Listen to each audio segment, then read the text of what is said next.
120-ზე და ეგრეთ წოდებული 40%-იანი ჩამკეტი მექანიზმი, 4-თვიანი მოლაპარაკებების შედეგი, რომელიც დემოკრატიის გამარჯვებას შეფასდა. Როგორი საარჩევნო სისტემით ჩატარდება არჩევნების შემოდგომაზე და რა იცვლება პოლიტიკური მოთამაშეების გეგმებში. მემორანდუმით გათვალისწინებული პირობები და დაგეგმილი საკონსტიტუციო ცვლილებების დეტალები. ქართული ოცნების აღმასრულებელი მდივანი ირაკლი კობახიძე თავისუფალ ხედვაში.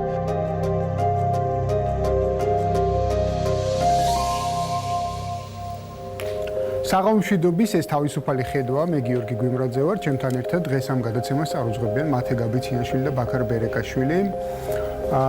ცოტა ხნის წინ დადასტურდა კიდევ 8 ახალი შემთხვევა ახალი კორონავირუსით ინფიცირებულთა, ამ საკითხთან დაკავშირებით კომენტარი გააკეთა ინფექციური საავადმყოფოს ხელმძღვანელმა თენგიზ ცერცვაძემ. ამ კომენტარს გთავაზობთ ახლა პირდაპირ ეთერში.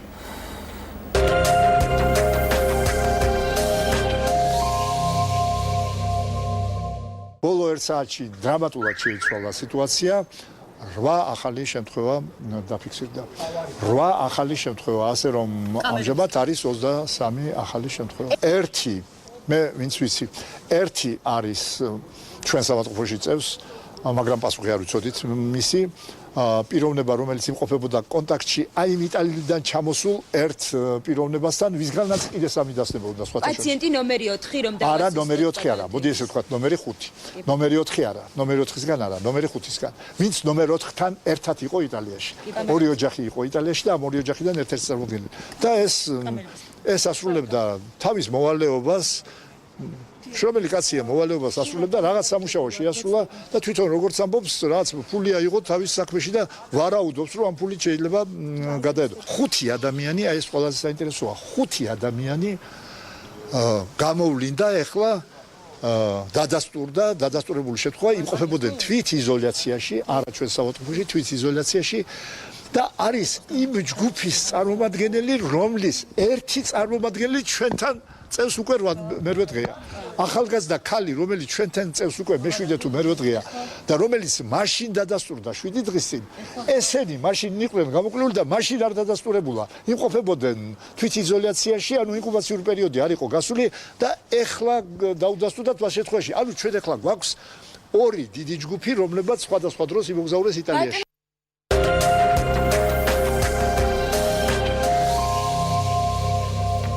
ჩვენ ვეცდებით კიდევ დამატებით ინფორმაცია შემოგთავაზოთ ამ საკითხთან დაკავშირებით. ვეცდებით მათ შორის ბატონ თენგიზი პირდაპირ ეთერში ჩვენს გადაცემაში ჩავრთოთ და უფრო დეტალურად გამოვკითხოთ მას ინფიცირებულთა შესახებ და მდგომარეობის შესახებ. მანამდე კი გეტყვით, რომ თავად საზოგადოებრივმა მაუწყებელმა საზოგადოების მაღალი ინტერესიდან გამომდინარე მივიღეთ გადაწყვეტილება მასთან დაკავშირებით, რომ მაქსიმალურად შევზღუდოთ მათ შორის ჩვენ სივრცეში და ჩვენი საშუალებით ვირუსის გავრცელების შესაძლებლობა, თუნდაც მისი თეორიული შესაძლებლობა, ამდენად მივიღეთ გადაწყვეტილება, რომ შევწყვიტოთ ყოველგვარი მივლინება ჩვენი ჟურნალისტებისა თუ ორგანიზაციული ხასიათის მივლინებები ქვეყნის გარეთ, განსაკუთრებით იმ ქვეყნებში, სადაც მაღალი არის რისკი დაინფიცირების და ასევე, რა თქმა უნდა, იმის გათვალისწინებით თუ ამის აუცილებლობა არ დადგება, სხვა შემთხვევაში მივლინებები არ განხორციელდება ხოლმე, ასევე ვზღუდავთ გარკვეული თვალსაზრისით ჩვენ საეთერო ბადეს წყვეთ იმ ტიპის გადაცემებს, რომელშიც ხშირია სტუმართა მიმოსვლა, არის დიდი აუდიტორიები, ადამიანებს უწევს ერთმანეთთან ურთიერთობად, განსაკუთრებით ეს ეხება საბავშვო და მოზარდთა გადაცემებს და ამ ინტერესიდან გამომდინარე, მათ შორის თავისუფალი ხედვა შეაჩერებს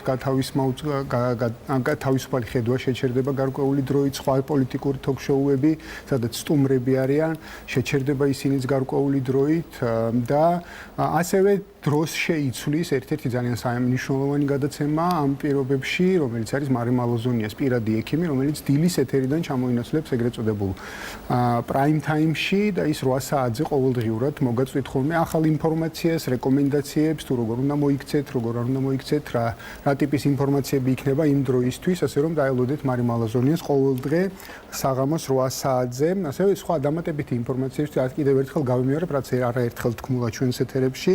stop.gov.g, რომელიც არის სახელმწიფოს მიერ შექმნილი სპეციალური ვებგვერდი, სადაც შეგიძლიათ მიიღოთ ნებისმიერი ტიპის ინფორმაცია, რეკომენდაციები კორონავირუსთან დაკავშირებით, თუ როგორ დაიცვათ თავი და როგორ დაიცვათ გარემო ამ პოზიციიდან მე ასევე მინდა ყველას მოგმართოთ რომ გარკვეული დროით მაინც თავი შეიკავოთ იმ ქვეყნებში გადაადგილებისგან ან ურთიერთობებისგან იმ ადამიანებთან თუ მაქსიმალურად ეცადოთ საკუთარი თავი დაიცვათ ინფექციისგან რა თქმა უნდა ყველაფრის გათვალისწინებით რომ არ არსებობს რაღაც გარკვეული განსაკუთრებული შიშის საფუძველი ან ასე შემდეგ მაგრამ სამოქალაქო პასუხისგებლობა არ გვაწყენს ამასთან ერთად მინდა აუცილებლად ხაზი გაუსვა მეგობრებო იმ სამუშაოს, რომელსაც ახლა ეწევა ჯანდაცვის სამინისტრო, ჯანდაცვის სისტემა, მათ შორის განსაკუთრებით ინფექციური საავადმყოფო, ჩვენი ეკონომიკის გათვალისწინებით, ჩვენი სახელმწიფო სტრუქტურის, ასე ვთქვათ, საგარეო ვაჭრობის იქნება ეს თუ განსაკუთრებით ტურიზმიდან გამომდინარე, ღიაობისგან გამომდინარე, განსაკუთრებით იმ ქვეყნებთან, სადაც საკმაოდ მაღალია რისკის ფაქტორი, ჩინეთი, ირანი და იტალია პირველი ორი განსაკუთრებულად ჩვენთვის ისეთი ქვეყნები, საიდანაც საკმაოდ დიდი იყო ნაკადები ბოლო წლების განმავლობაში, ზარდი იყო თან ნაკადები ბოლო წლების განმავლობაში ტურისტებისა, ასევე ვაჭრობისა. ამ ფონზე საკმაოდ ძიმე შრომის შედეგია ნამდვილად ის შედეგი, რომ თუნდაც ამ წუთის მონაცემებით 23 ინფიცირებული ყავს და არა მეტი, როგორც ეს მაგალითად სხვა ევროპულ ქვეყნებში გარკვეულმა, ასე ვთქვათ, გარკვეულმა შეცდომებმა გამოიწვია, შეიძლება ითქვას, ხო?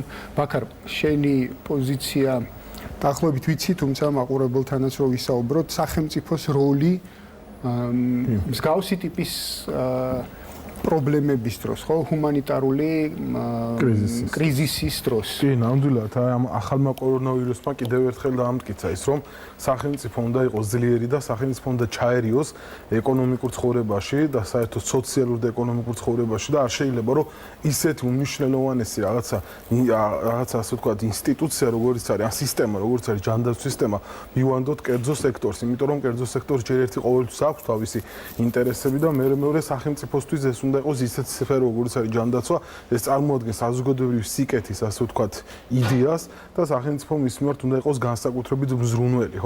და მაგალითად ეს კიდევ ერთხელ მინდა უბრალოდ რომ სახელმწიფოს სიძლიერე აუცილებელი არის იმ გაგებით რომ სახელმწიფოს უნდა გქონდეს უფრო მეტი რეგულაციები, უფრო მეტი წვდომა, უფრო მეტი რესურსები, ასე ვთქვათ, რომ კოორდინირება და საერთო ზედამხედველობა მოახდინოს თვითონ ჯანდაცვის სისტემის, ხო? და ვთქვათ არ მიეცეს ამ შემთხვევაში კერძო სექტორს იმის საშუალება, რომ იმოქმედოს არა საზოგადოების ინტერესებიდან გამომდინარე, არამედ კერძო ინტერესებიდან გამომდინარე, რაც იდეა კერძო ასე ვთქვათ და კომერციული ასე ვთქვათ სტრუქტურების იდეა ეს არის, რომ ყოველთვის ისინი მოქმედებენ კერძო ინტერესებით და რა საზოგადო ინტერესებით, ხო? და სახელმწიფო ამ შემთხვევაში არის არა კერძო ინტერესების გამტარი, არამედ საზოგადო ინტერესების გამტარი. ამიტომ ესეც კორონავირუსის შემთხვევაში ჩვენი სახელმწიფოსთვის უნდა იყოს კიდევ ერთ მაგალითი, რომ ეს 30 წლიანი ასე ვთქვათ მიდგომა უნდა იქნას გადააზრებული და სახელმწიფო უნდა იყოს სერიოზული პასუხისმგებლობა, რომ იზრუნოს ჯანდაცვის სისტემას და არა ისე როგორც ეს გააკეთა თავის დროზე სააკაშვილის რეჟიმმა, როცა მთლიანად ჰოსპიტალური სექტორის მთლიანად პრივატიზაცია ბარბაროსული, ასე ვთქვათ, რაღაც ვანდალური, შეიძლება ვთქვათ, კანიბალური ტიპის პრივატიზაცია მოახდინა, მათ ყველა ბევრი სექტორი და მათ შორის ჰოსპიტალური სექტორის და ადამიანების უსაფრთხოება, ადამიანების ჯანმრთელობა დააყენა ძალიან სერიოზული საფრთხის წინაშე. ეს არის მორალური პრობლემა. სახელმწიფოსთვის ეს არის უდიდესი მორალური საკითხი, რომელიც უნდა გადაწყვეტოს, მან უნდა აიღოს უმთავრესი პასუხისმგებლობა ჯანდაცვის სექტორზე. კი ბატონო, სხვათა შორის ამასთან დაკავშირებით თავად ბატონ თენგის ცერცოძის კომენტარი იყო ძალიან საინტერესო, როდესაც ინფექციურ საავადმყოფოს გარკვეული თვალსაზრისით პრობლემა შეექმნა იმ კერძო კლინიკასთან ურთიერთობაში, რომელიც ინფექციური საავადმყოფოს ეზოშია მოთავსებული, ხო? მოდით ახლა ამ წუთას ჩავთოთ მარიამ ბერძენიშვილი, ჩვენი ჟურნალისტი. მარიამ, საღამომშვიდობის პირველ რიგში რა გათვლები არის გაკეთებული და რა ცნობები გვაქვს იმის შესახებ თუ როგორი არის ეკონომიკური ეფექტი კორონავირუსით გამოწვეული, აი ამ შეზღუდვებით, გადაადგილების შეზღუდვებით განსაკუთრებით გამოწვეული ეფექტს გულისხმობ ამ შემთხვევაში. დიახ, მოგესალმებით. პირველ რიგში ზოგადად ახალი კორონავირუსის გავრცელება საკმაოდ გლობალური და მასშტაბური საკითხია, მაგრამ დღეს ჩვენ ვისაუბრებთ, რა გავლენა იქონია ახალი კორონავირუსის გავრცელებამ საქართველოს ეკონომიკაზე. მე გეტყვით, რომ ჯერ ეს ზარალი დათვლილი არ არის, თუმცა სავარაუდოდ ათეულობით მილიონი ლარი იქნება. რაც შეეხება სექტორებს, რომელ სექტორს მიადგა ყველაზე დიდი ზიანი ამ ვირუსის გავრცელების შედეგად, ბუნებრივია, როგორც მოსალოდნელი იყო, ყველაზე მეტად ვირუსის გავრცელებით იზარალა ტურიზმის სექტორმა, განსაკუთრებით საუბარი არის ტუროპერატორებზე და ასევე სასტუმროების ბიზნესზე. ამ დარგის წარმომადგენლები თითქმის 2 კვირის განმავლობაში ითხოვდნენ სახელმწიფოსგან გარკვეული ქმედითი ნაბიჯების გადადგმას, მაგალითად, მათ შორის როგორიც არის იგივე კომერციულ ბანკებთან შუამდგომლობა პროცენტების გადავადებასთან ან გადანაწილებასთან დაკავშირებით, ასევე სახელმწიფო გადასახადების გადავადებას, ამაში იგულისხმება როგორც ქონების გადასახადი, ასევე საშემოსავლო გადასახადი და ასე შემდეგ, ასევე იმ კომუნალურ კომპანიებთან შუამდგომლობას სახელმწიფოს მხრიდან, რათა ამ შემთხვევაშიც მომხდარიყო იმ კრიზისულ პერიოდში სახელმწიფოს შუამდგომლობა, რათა ამ კომპანიებს გადაევადებინათ მათთვის ნაკისრი გადასახადები. როგორც უკვე გითხარით, 2 კვირის განმავლობაში ითხოვდნენ დახმარებას და გასულ კვირაში პრემიერ-მინისტრის დავალებით ეკონომიკის მინისტრი ნათია თურნავა შეხვდა ამ დარგის წარმომადგენლებს. მართალია, შეხვედრა კონკრეტული შედეგით არ დასრულებულა და რაიმე კონკრეტული დაპირება არ მიუღიათ დარგის წარმომადგენლებს, თუმცა შეხვედრის დასრულების შემდეგ, როგორც ჩვენთან განაცხადა ეკონომიკის მინისტრმა ნათია თურნავამ, ის მთავრობის ეკონომიკურ გუნდთან ერთად გაივლის ყველა ამ საკითხს დეტალურად, ვინაიდან როგორც ნათია თურნავამ აღნიშნა, ეს საკმაოდ რთული საკითხია და ზოგადად ვრცელი და ფართო დისკუსიის საგანია. შესაბამისად, ესე ერთ დღეში და ორ დღეში არ ხდება ასეთი საკითხების გადაწყვეტა. როგორც თქვენ კარგად იცით, უკვე რამდენიმე კვირაა საქართველოს შეწყვიტა 3 ქვეყანასთან პირდაპირი ავიამიმოსვლა. ეს არის ირანი, ჩინეთი და იტალია და სწორედ ამ ქვეყნებიდან საქართველოს ზოგადად მზარდი ტურისტული ბაზარია და საკმაოდ დიდი რაოდენობის ტურისტები შემოდიოდნენ ჩვენს ქვეყანაში ამ აღნიშნული ქვეყნებიდან და ვინაიდან შეწყდა ეს ავიამიმოსვლა, როგორც ტურიზმის სფეროს წარმომადგენლები, უმეტესწილად სასტუმროების წარმომადგენლები აცხადებენ, მარტსა და აპრილში ძირითადად 80-90% სასტუმროს ჯავშნებისა გაუქმებული. ახლა რომ დავუბრუნდეთ ისევ შეხვედრას ეკონომიკის მინისტრსა და დარგის წარმომადგენლებს შორის, როგორც შეხვედრის დასრულების შემდეგ გადაწყდა, ასე ვთქვათ, ეს არ იქნება ბოლო შეხვედრა მხარეებს შორის და როგორც ნათია თურნავამ განაცხადა, მთავრობის ეკონომიკურ გუნდთან მოლაპარაკების შემდეგ ისინი მიიღებენ რაღაც კონკრეტულ გადაწყვეტილებას და უკვე გააცნობენ დარგის წარმომადგენლებს. საკმაოდ ოპტიმისტურად იყვნენ დარგის წარმომადგენლებიც განწყობილები და კიდევ ერთი სიახლე, რაც საკმაოდ მნიშვნელოვანია, ასე ვფიქრობ, ყოველ შემთხვევაში, ტურიზმის ეროვნულმა ადმინისტრაციამ მიიღო ასეთი გადაწყვეტილება, რომ ზამთრის კურორტებზე გამოაცხადოს ფასდაკლებების კვირეული და სასტუმროებს თავაზობს, რომ ჩაერთონ ამ კვირეულში, რაც ერთის მხრივ კერძო სექტორს დაეხმარება დამატებითი შემოსავლების მიღებაში, მეორეს მხრივ კი შიდა ტურიზმს ახალისებს და ის საქართველოს მოქალაქეებიც, რომლებიც ვეღარ ახერხებენ გავიდნენ საზღვრებს გარეთ, შეძლებენ რომ უკვე საქართველოს შიგნით დაისვენონ. დიდი მადლობა მარიამ, ეს იყო მარიამ ბერძენიშვილი იმ ინფორმაციით თუ როგორი იყო ეფექტი, როგორი არის ეფექტი, ასე ვთქვათ, ხო? მათე, მოდი ასეთ რამეს შევეხოთ ჩემი აზრით ყოველ შემთხვევაში. კიდევ ერთი დასტური ჩემი აზრით იმისა, რომ ჩვენ ეკონომიკაში სტრუქტურული პრობლემა გვაქვს. კი, და აღმოჩნდა ეს ყველაზე ნათლად ჩანს ხოლმე, როდესაც ან გლობალური შოკებია ხოლმე, საგარეო შოკები, ან გარკვეული, ასე ვთქვათ, როგორც აღმოჩნდა ჩვენ ამის წინაშე ვართ, ეპიდემიური შოკები, ხო, რომელიც პირდაპირ ურტყამს იმ ცენტრალურ სექტორს, რომელზეც არის ჩამოკიდებული, ასე ვთქვათ, ჩვენი ეკონომიკა. და საინტერესო ეხლა უსმენდი მარიამს და ესეთი მაგალითი გამახსენდა, როდესაც ყველაფერი კარგად არის ხოლმე, თქვათ, როცა კრიზისი არ არის. ამ დროს ყველა ამბობს ხოლმე, რომ სახელმწიფომ თავი დაგვანებო, სახელმწიფო ნუერევა და როდესაც უკვე პრობლემები იქმნება და ეკონომიკა სტრუქტურული პრობლემები ექნება. მე უკვე ყველა სახელმწიფოს უყურებს, ხო? მაგალითად, ეხა იმ ტურისტული კომპანიებიდან ან იმ კერძო კომპანიებიდან, რომლებიც სახელმწიფოს დღეს თხოვენ, რომ გადასახადები შეამციროს. რამდენმა სადად ჯერ გადასახადებს დაეხმაროს. ხო, რამდენმა სუბსიდირება ან რაღაც დახმარება. ან სუბსიდირება ზოგმა მაგალითად გადასახადების შემცირების იდეას კონკრეტულმა პარტიამ პირდაპირ ასე ვთქვათ ლობისტური კამპანია დაიწყო, პირდაპირ გადასახადების შემცირების კამპანია დაიწყო. თუმცა შეიძლება ეს კარგია, შეიძლება ცუდია, მოდი ვიმჟელოთ, ხო? მაგრამ ჯერ რამდენიმე სადა მაგალითად გარკვეული ფასდაკლებათა ასე ვთქვათ სისტემების შექმნა, ახალი კლიენტების მოსაზიდად ან ასე ვთქვათ ტურისტული კამპანიების გასაიაფებლად ასე ხო ჩვენ მსგავსი რამე პრინციპში ჯერ არ გვინახავს. ეხლა მეორე, უნდა არსებობდეს გარკვეული პოლიტიკა როგორ ვიქცევით მსგავსი კრიზისების დროს. ესე ხო არ არის ახლა ვიღაცას თქვათ მეტი შესაძლებლობა აქვს, მეტი ლობირება გაუწიოს თავის ინტერესებს და მოახვიოს თქვათ კონკრეტულ სახელმწიფოს თავს. იმიტომ რომ თუ ჩვენ ვამცირებთ გადასახადებს, ამას თავის საფასურია, ხო? იმიტომ რომ ეს არის გარკვეული დანაკლისი ბიუჯეტისთვის, რომელიც თქვათ აგერ ვნახეთ ჩვენ, როდესაც რეინვესტირების მოგების გადასახადის შეამცირეს და 500 მილიონიანი გარღვევა მოხდა ბიუჯეტში, ამის დასაკომპენსირებლად შემდგომ აწიეს აქციზის ფასები სიგარეტზე და საწვავზე და ამით ესე იგი რა გამოვიდა, რომ ასე ვთქვათ, მაღალ ფენას გადასახადები შეუმცირდა, ვითომ ამას უნდა გამოეწვია ინვესტიციების ბუმი და ღარიბებს გაიზარდა გადასახადები, ხო? ამიტომ როცა ჩვენ ვამბობთ ხოლმე რომ გადასახადებს ვამცირებთ, ანუ ეს უნდა ვისაუბროთ მას შემდეგ, როცა სწორ დიაგნოსტიკას გავუკეთებთ იმ პრობლემას, რომელიც ჩვენ გვაქვს. და რა არის ეს დიაგნოსტიკა? თუ ასე ვთქვათ, ბიზნესის პრობლემა დღეს არის მომხმარებლის ნაკლებობა, ვთქვათ, კლიენტის ნაკლებობა, ანუ საერთო მოთხოვნის შემცირება, გადასახადის შემცირება ამ მოთხოვნას რანაირად გაზრდის, ხო? ანუ ამ თავად ასე ვთქვათ, პრობლემას როგორ მოაგვარებს?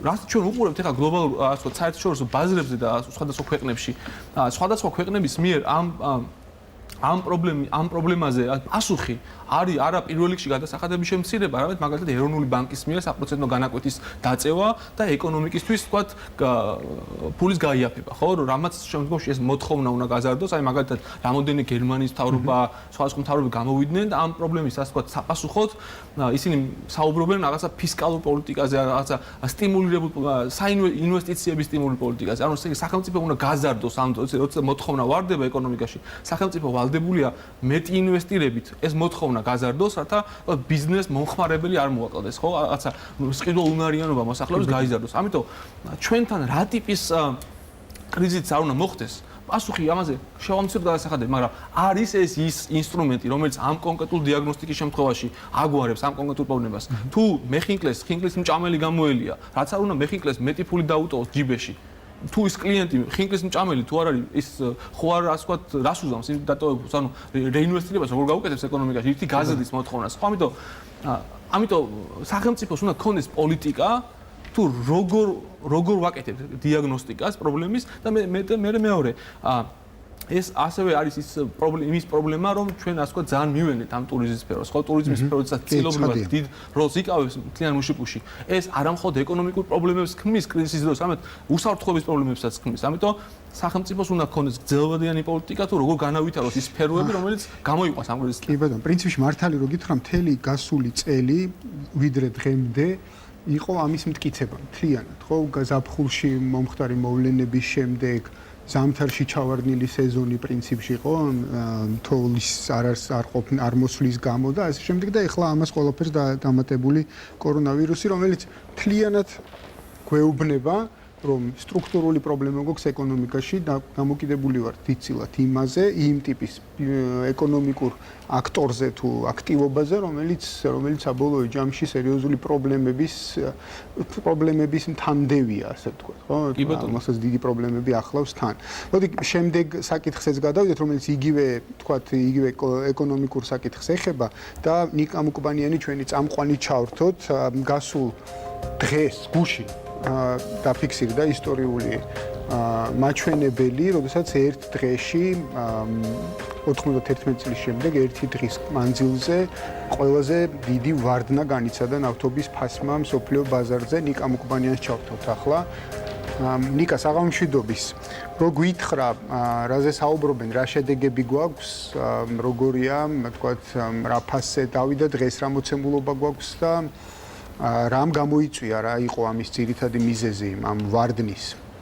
საღამომშვიდობისა, შეიძლება ითქვას, რომ ნავთობის ფასზე მომდევნო 2-3 კვირა გარდამტეხი იქნება. გუშინდელი ვარდნის შემდეგ ბრენტის მარკის ნავთობის ფასი ბარელზე დღეს უკვე 7.22% გაიზარდა და 35.95 დოლარს შეადგენს. ისტორიული ვარდნა შეიძლება ითქვას ჩამოშლას უწოდებთ. მე გუშინ დაფიქსირდა, როდესაც ბარელის ღირებულება 29 დოლარამდე დაეცა. საინტერესოა ის, რომ 1991 წლიდან მოყოლებული 1 სავაჭრო დღის განმავლობაში ნავთობის ფასები ამდენით არასდროს არ შემცირებულა, რა მოხდა 1999 წელს. ამერიკის შეერთებულმა შტატებმა ქუვეითში დაიწყო სამხედრო ოპერაცია უდაბნოს ქარიშხალი. ახლა გავარკვიოთ, რა იყო გუშინდელი შოკური ვარდნის მიზეზი. შეიძლება ითქვას, რომ ნავთობზე ფასის ჩამოშლა ირიბად უკავშირდება კორონავირუსს, უფრო კონკრეტულად კი ნავთობის ექსპორტიორ ქვეყანათა ორგანიზაციასა და რუსეთს შორის არ შემდგარ შეთანხმებას. ოპეკის ქვეყნებსა და კრემლს შორის COVID-19-ის გავრცელების გამო ნავთობის მოპოვების შემცირებაზე მოლაპარაკებები მარტის დასაწყისიდან ინტენსიურად მიმდინარეობდა. საუბარი წარმოების 1,7 მილიონი ბარელით შემცირებაზე იყო, მაგრამ მოლაპარაკებები წარუმატებლად დასრულდა. რუსულმა მხარემ თქვა, რომ მოიპოვებს იმდენ ნავთობს, რამდენსაც თავად ჩათვლის საჭიროდ. თუმცა თქვა ისიც, რომ კრემლი შეთანხმების საკუთარ ვერსიას 2-3 კვირაში გაახმოვანებს. რა მივიღეთ შეთანხმების ჩავარდნის შედეგად? ოპეკის ქვეყნებმა დღე-ღამის განმავლობაში ნავთობის ფასების რეკორდული კლების გამო 500 მილიონი დოლარით იზარალეს. მკვეთრად დაეცა წამყვანი ევროპული ინდექსები, ყველაზე მეტად დაზარალდა ლონდონის ბირჟა, მისმა ინდექსმა 8,54% დაკარგა. ამერიკული ფიუჩერსის ღირებულება 5%-ით გაუფასურდა და გაუფასურების ყოველდღიური ლიმიტს მიაღწია. განსაკუთრებული პანიკა შეინიშნებოდა ნიუ-იორკში და განსაკუთრებით საინტერესოა, რომ უოლ-სტრიტის საფონდო ბირჟა მუშაობა 15 წუთით საერთოდ შეწყვიტა. შეთანხმების ჩავარდნისა და ნავთობის ფასის ჩამოშლით ყველაზე მეტად იზარალა რუსეთმა. ერთი რუსული რუბლი დოლარის მიმართ საშუალოდ 5%-ით დაეცა. ამასთან სარეიტინგო სააგენტო ფიჩი რუსული რუბლის დევალვაციას პროგნოზირებს, რომელიც დღეს უკვე 4 წლიან მინიმუმამდეა დაცემული. ოპეკის ქვეყნებსა და კრემლს შორის შეთანხმების ჩავარდნის შემდეგ მალევე გახდა ცნობილი, რომ საუდის არაბეთი ნავთობის მოპოვების გაზრდას აპირებს. ქვეყანა დღე-ღამეში 9,8 მილიონ ბარელ ნავთობს მოიპოვებს, რაც შესაძლოა 12 მილიონ ბარელამდე გაიზარდოს. პარალელურად ასევე ვრცელდება ინფორმაცია, რომ საუდის არაბეთი და რუსეთი ნავთობის ბაზარზე ფასების ომისთვისაც ემზადებიან, ასეთია ინფორმაცია. ბლუმბერგი ასეთ ომს ხანგრძლივს და დამანგრევლასაც კი უწოდებს. საუბარია იმაზეც, რომ თუ მხარეები შეთანხმებას ვერ მიაღწევენ და ნავთობის მოპოვებას გაზრდიან, ეს სერიოზულ დარტყმას მიაყენებს მთლიანად სექტორს. საერთაშორისო ენერგეტიკულ სააგენტოში მოვლენების ასეთ განვითარებას რუსული რულეტკაც კი უწოდეს. და ბოლოს ეკონომისტებმა ნავთობის ფასებზე პროგნოზების შემცირება უკვე დაიწყეს. ამერიკის ბანკი და ამერიკული ფინანსური გიგანტი Goldman Sachs გრუპი არ გამორიცხავენ, რომ მიმდინარე კვირაში ბრენტის მარკის ნავთობის ფასი ბარელზე $20-მდეც კი შემცირდეს. თუ აქამდე ამერიკის ბანკს ნავთობის საშუალო ფასად 45-54 დოლარი ჰქონდა განსაზღვრული, ახლა ის მაჩვენებელი 41-49 დოლარია. შავი ოქროს ფასის ვარდნის გამო გეტყვით იმასაც, რომ რამდენიმე ქვეყანაში უკვე გადაწყვიტეს ხარჯების შემცირება და 2022 წლების ბიუჯეტის ცვლილებაც კი. ახლა მოვლენები შესაძლოა ორი სავარაუდო სცენარით განვითარდეს, დაიწყოს ფასების ომი საუდის არაბეთსა და რუსეთს შორის, რაც დადებითი შედეგით, რა თქმა უნდა, ვერ დასრულდება, ან მოხდეს შეთანხმება ნავთობის მოპოვების შემცირებაზე. ასევე საინტერესოა ისიც, შეთანხმების რა ვერსიას შეთავაზებს კრემლი ნავთობის ექსპორტიორ ქვეყანათა ორგანიზაციას. მადლობა ნიკა, ეს იყო ნიკა მუკბანიანი, ნავთობის სფეროში წარმოქმნილ, ასე ვთქვათ, რა დავარქვათ, არ ვიცი, კრიზისი უწოდოთ, არ უწოდოთ. აი, ძალიან კარგად დაახსენა რუსული რულეტკა, იმიტომ რომ რუსული რულეტკა. ეხლა რაც ხდება, მასაც მე თვალი გადავავლე და რა ვთქვათ, იმ ინფორმაციის საფუძველზე რა ვთქვათ, იწერება საერთაშორისო მედიაში, შეიძლება ითქვას, რომ ეს არის ნერვების თამაში. იმიტომ რომ ეს არის ნერვების თამაში, რადგანაც არც რუსეთს აწყობს არსებული პოლიტიკა გრძელვადიან პერსპექტივაში, ბუნებრივია არც საუდის არაბეთს, თუმცა ძალიან საინტერესო კონტექსტი, ხო, ახლა არ გაგიჟდა რუსეთი და ასე ვთქვათ, რაცა რატო გააკეთა ესე, რატო არ გააგრძელა, ასე ვთქვათ, გარკვეული თანამშრომლობა ოპეკის ქვეყნებთან, ოპეკ პლუსის ფორმატის ფარგლებში. ნუ ყველაფერი თავიდან დაიწყო 2014 წლიდან, როდესაც 2013-14 წლებში ევროზონის კრიზისის გამო რუსულ ნავთობზე გარკვეული მოთხოვნა შემცირდა, ევროზონის კრიზისის ქვეყნების გამო, შესაბამისად მათი ეკონომიკების შემცირების გამო რუსულ ნავთობზე მოთხოვნა შემცირდა, ამან გარკვეულწილად ნავთობის ფასების იმოქმედა და ნავთობის ფასები შემცირდა, ამას ასევე გარკვეული სანქციები დაემატა, რომელიც რუსეთის წინააღმდეგ იქნა მიღებული 2014 წელს უკრაინაში შესვლის და ყირიმის ოკუპაციის შემდეგ. და ასევე ძალიან საინტერესოა 2014-15 წლებში ამერიკაში ეგრეთ წოდებული ტექნოლოგიური რევოლუციის შედეგად ამერიკულმა ნავთობ კომპანიებმა დაიწყეს თავად ამერიკის ნავთობწარმოების ასე ვთქვათ მიწოდების გაზრდა. რამაც ასე ვთქვათ როგორც ფასების შემცირებაზე, საერთაშორისო ბაზარზე ფასების შემცირებაზე იმოქმედა, ასევე გარკვეულწილად რუსეთის წილი შეამცირა საერთაშორისო ბაზარზე. შესაბამისად 2016 წლიდან უკვე ამ ფასების დაცემის პარალელურად ოპეკის ქვეყნები საუდის არაბეთის ხელმძღვანელობით როგორც ამ კარტელის მთავარი ასე ვთქვათ მთავარი ძირითადი ქვეყანა და რუსეთი თანამშრომლობდნენ პერიოდულად ნავთობის მიწოდების შემცირების წარმოების შემცირების თვალსაზრისით რათა შეენარჩუნებინათ ეს ფასები. მაგრამ ბოლო პერიოდში ამ გლობალური ეკონომიკის ასე ვთქვათ ზრდის შემცირების გამო აგერ უკვე მაგალითად ბოლო 2 წელია, ბოლო 3 წელია უკვე პერმანენტულად მცირდება ინდუსტრიული გამოშვების ასე ვთქვათ დონე ჩინეთში. ინდუსტრიული ინდექსის თვალსაზრისით ჩინეთში ასე ვთქვათ წარმოების გამოშვება მცირდება, რაც ბუნებრივია აისახება ნავთობის მოთხოვნაზეც, ხო? რაც ნავთობის ფასებსაც გარკვეულწილად ასე ვთქვათ ამცირებს. საბოლოო ჯამში რუსეთის ეგეთ სიტუაცია შეიქმნა, რომ მის მიერ ოპეკის ქვეყნებთან ერთად წარმოების შემცირებასთან ერთად რათა გარკვეულწილად მას თითქოს მათ მოეხერხებინათ ფასების ზრდის ტენდენციის ასე ვთქვათ გამოწვევა, ანუ დაცემის ნაცვლად ეს ვერ მოხერხდა, იმიტომ რომ გლობალური ეკონომიკა მცირდება, ნავთობის საწინააღმდეგოდ მათ დაიწყეს ბაზრების დაკარგვა. მათ მიხვდნენ, რომ თქო ისინი კარგავენ ბაზარს. და თუ მაგალითად და ამ 4 წლიან თანამშრომლობას ვადა გაზრდიოდა გავიდა მარტში და მათ თავიდანვე დაიწყო ასე ვთქვათ ახალი ასე ვთქვათ თანამშრომლობის ფორმატი უნდა შეექმნათ, მაგრამ რუსეთის პოზიცია არის ის, რომ გარკვეულწილად ექსპერტები რომ თუ ის შეამცირებდა კვლავ ნავთობის წარმოებას, ამით ძირითად სარგებას ნახავდნენ ამერიკული კომპანიები. შესაბამისად, მან გადაწყვიტა წარმოების, ასე ვთქვათ, გაზრდით, მიწოდების გაზრდით და არ შემცირებით შეენარჩუნებინა ნავთობზე ფასების ვარდნის დინამიკა, რაც ვთქვათ ბაზრიდან უკაცრავად. მათე ამირან გამყრელიძე აკეთებს ახლა კომენტარს და მოდი მოусმინოთ მას. ის ამოდასწორდა თუ არა ვინმე სიმპტომები, რამდენი ადამიანი წავიდა კარანტინში და რამდენი ტემპერატურით წავიდა სანქციაში. ყველა ადამიანი მოგეხსენებათ დღეს ჩამოვიდნენ იტალიიდან 2 თვითმფრინავით საქართველოს მთავრობის გადაწყვეტილებით ქართული ავიახაზებით ჩამოყვანილი იქნენ ჩვენი თანამემამულეები იტალიიდან, რადგან ფრენები მოგეხსენებათ შეჭერდა უпростоრეთ იტალიასთან. დაახლოებით თუ არ ვცდები შეიძლება 150-მდე ადამიანი 2 თვითმფრინავით.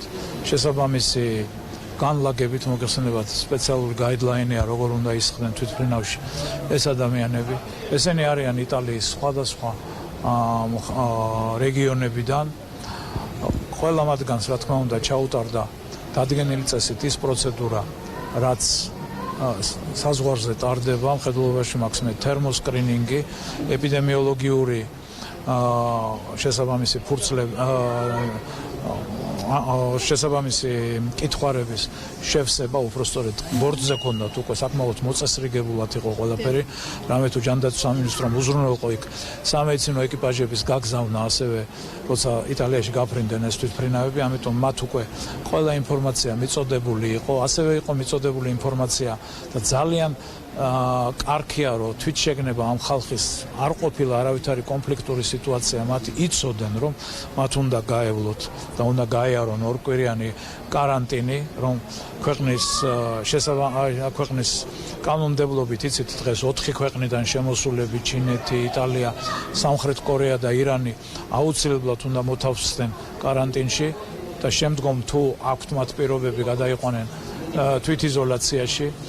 თუ არ ვცდები სიცხე დაუფიქსირდა 7 თუ არ ვცდები შეიძლება შემეშალოს პლუს მინუს 1 ადამიანი, რომლებიც გადაყვანილი იყვნენ უკვე, გადაყვანილი არიან საგანგებო სამედიცინო დახმარების სამსახურის მიერ სტაციონარებში, თბილისის ჰოსპიტალებში, ხოლო დანარჩენი გადაყვანილი იქნენ საკარანტინო ზონაში. სად შეგიძლიათ გითხრათ კონკრეტულად? ანუ ეხლა ამას ჩვენ არ არის ასურველი რომ დავასახელოთ სად, საკმაოდ კარგ კომფორტულ პირობებში სასტუმროები იქნა შერჩეული ამათთვის. ეს ამაზე პასუხისმგებელია ეკონომიკის სამინისტრო და ტურიზმის დეპარტამენტი და შეგიძლიათ ეს შემდგომ მათთან დააზუსტოთ. მიცემული აქვთ მათ რეკომენდაციები ამ ადამიანებთან ურთიერთობა როგორი უნდა იყოს. შესაბამისად ჩვენი საზოგადოებრივი ჯანდაცვის სამსახურები იმუშავებენ მათთან, ასევე ამ დაწესებულებებში, სადაც კარანტინს გაივლიან, იქნება სამედიცინო მეთვალყურეობა, ვისაც დაჭირდება შესაბამის სამედიცინო დახმარება. ზოგიერთი თქვათ იქ მეკითხებოდა, ეხლა მოგასაგებია, მეც ექიმი ვარ და შემეკითხენ, ზოგს ჰქონდა თან წამლები, მოგეხსენებათ ქრონიკული ავადმყოფები საჭიროებენ მედიკამენტურ უზრუნველყოფას და რა თქმა უნდა ამას ჯანდაცვის სამინისტრო ყველაფერს ამას უზრუნველყოფს სწორედ მიმაგრებული სამედიცინო პერსონალის საშუალებით. ჩვენს საზოგადოებრივი ჯანდაცვის ცენტრის, ანუ დაავადებათა კონტროლის ცენტრის, ასევე რეგიონალური და მუნიციპალური სამსახურები იზრუნებენ იქ ეპიდრეჟიმზე და ასევე იცით რომ ეხლა კარანტინში აქტიურად არის ჩართული შინაგან საქმეთა სამინისტროს საპატრულო პოლიცია რეჟიმის დაცვის თვალსაზრისით.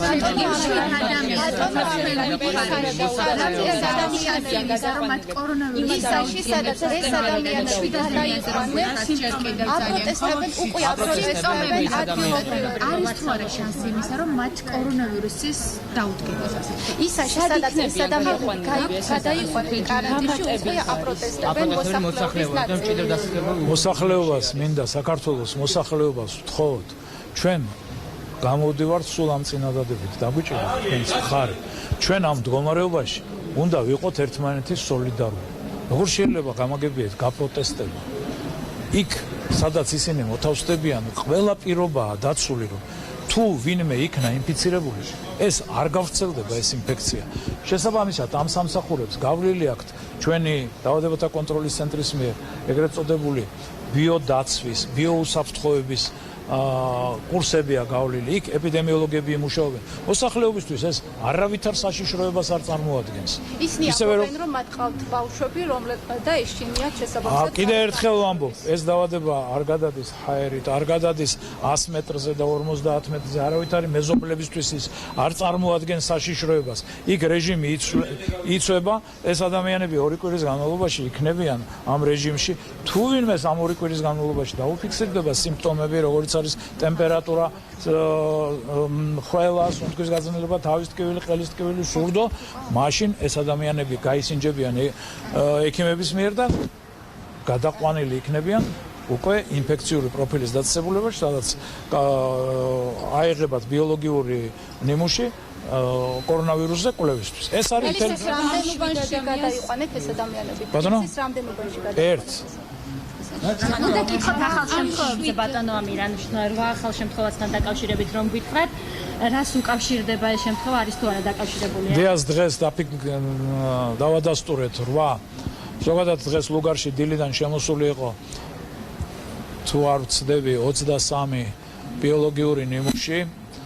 იმ 17 აქედან თვალსწრები ინფექციურ საავადმყოფოდან იყო დანარჩენი სხვადასხვა დაწესებულებებიდან. ზოგიერთი იყო ახალი ახალი ასე ვთქვათ პაციენტი, ზოგიერთი იყო განმეორებითი. ამ 23-დან ახლა მე რო აქ მოვდიოდი კიდე 24 იყო კვლევაში, ანუ დღეს სადღაც 47 ნიმუშამდე გაიტესტებოდა ლუგარში. დღეს ყველაზე მეტი ერთდროულად დადებითი შემთხვევა ჰქონდა სამწუხაროდ. 8 შემთხვევა დაფიქსირდა. ამ ადამიანების კონტაქტზე რა? 8 შემთხვევა დაფიქსირდა ლაბორატორიულად დადებითი და ასევე მე-9 კიდე ოღონ ის განმეორებით. ანუ ადამიანი ვინც ვიცოდით რომ იყო დადებითი, მას განმეორებით. იცით რომ ყოველ 3-4 დღეში ჩვენ ვიმეორებთ ხოლმე ტესტს და განმეორებით ისევ პოზიტიური იყო. ეს 8 გახლავთ ახალი აქედან 5 არის ერთი კლასტერი, რომელიც დაკავშირებულია ნომერ მეორე პაციენტთან, რომელიც თებერვალში დადასტურდა ქვეყანაში. როგორც მოგეხსენებათ, პირველი გახლდათ ირანის ისტორიით, შემდგომ მეორე გახლდათ იტალიაში მოგზაურობის ისტორიით და ეს 5 ვინც ახლა დადასტურდა, გახლავთ აი ამ მეორე პაციენტთან, ვინც ერთად იმოგზაურეს მაშინ იტალიაში და ამ ადამიანების თვითშეგნება ძალიან მაღალია და მე აქედან მადლობა მინდა მათ გადაუხადო.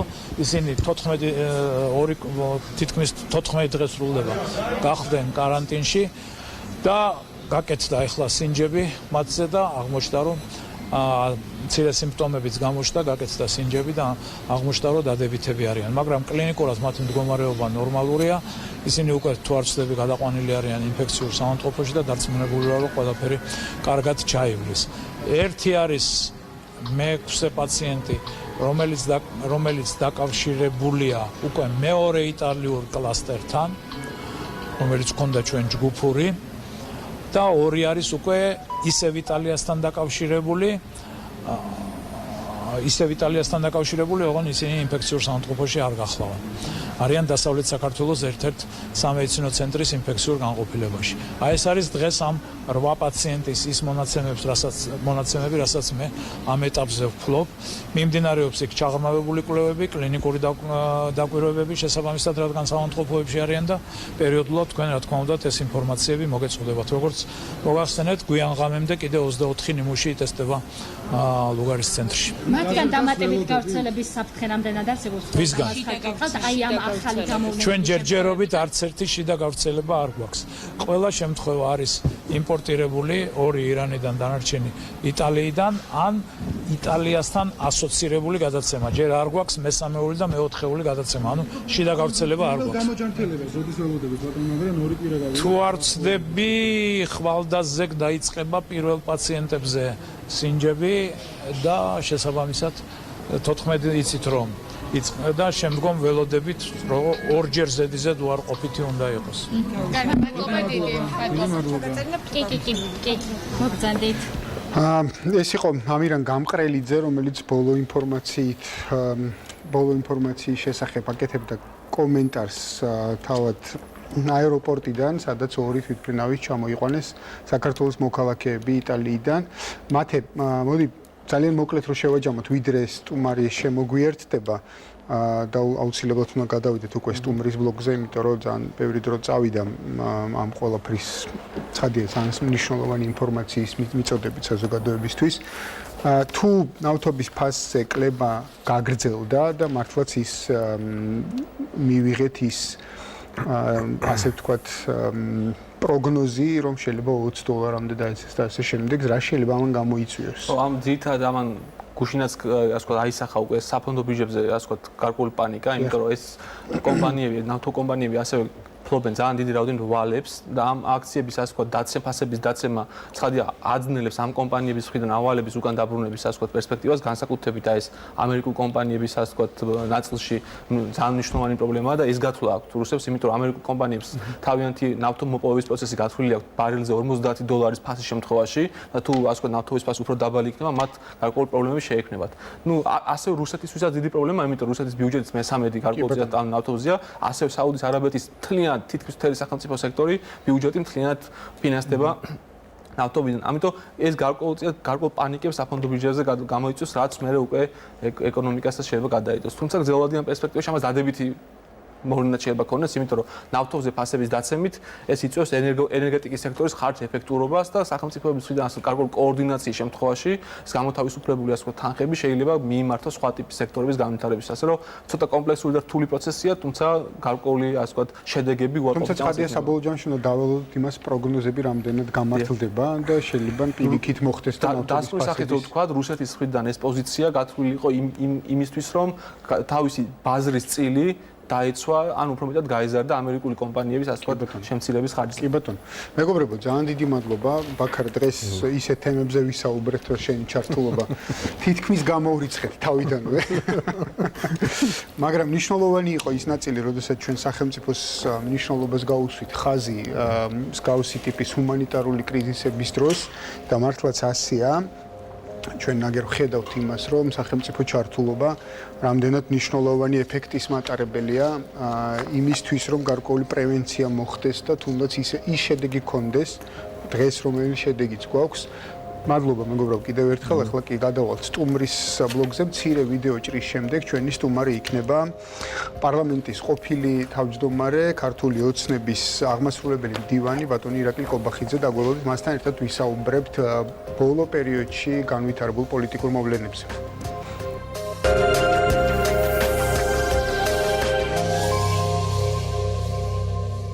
ასე ვთქვათ, პოლიტიკურ დატვირთვაზე საუბარი იყო მაშინ, როდესაც ჩვენ არ მივყვებოდით ხისტად თანაბრობის პრინციპს. თუმცა შევთანხმდით ჩვენ ელჩებთან ერთად, რომ ხისტად გავყვებოდით თანასწორობის პრინციპს, თანაბრობის პრინციპს და აქედან გამომდინარე აღარ არის ლავირების საშუალება. 7 საარჩევნო ოლქი უნდა ჩამოყალიბდეს, 7 ნაწილად უნდა დაიყოს, რაც შეეხება სხვა ქალაქებს, ბათუმი, ქუთაისი, რუსთავი იქნება თითო მაჟორიტარული საარჩევნო ოლქი, რუსთავის შემთხვევაში შეიძლება გახდეს საჭირო ასევე მთელი რიგი სოფლების, მიმდებარე სოფლების დამატება. ფოთის შემთხვევაში საჭირო გახდება დამატებით 2 მუნიციპალიტეტის შეყვანა მაჟორიტარულ ოლქში, ზუგდიდის მუნიციპალიტეტი ყოველ შემთხვევაში იქნება 1 დამოუკიდებელი მაჟორიტარული ოლქი და ასე შემდეგ. ანუ რეალურად კიდევ ერთხელ გამიმეორებ, რომ დიდი მანევრების საშუალება არ არის სხვადასხვა მიზეზის გამო. ერთ-ერთი მთავარი მიზეზი არის ბუნებრივია ევროსაბჭოს სტანდარტი, რომლის მიხედვითაც გადახრა არ უნდა აღემატებოდეს როგორც წესი 15%-ს.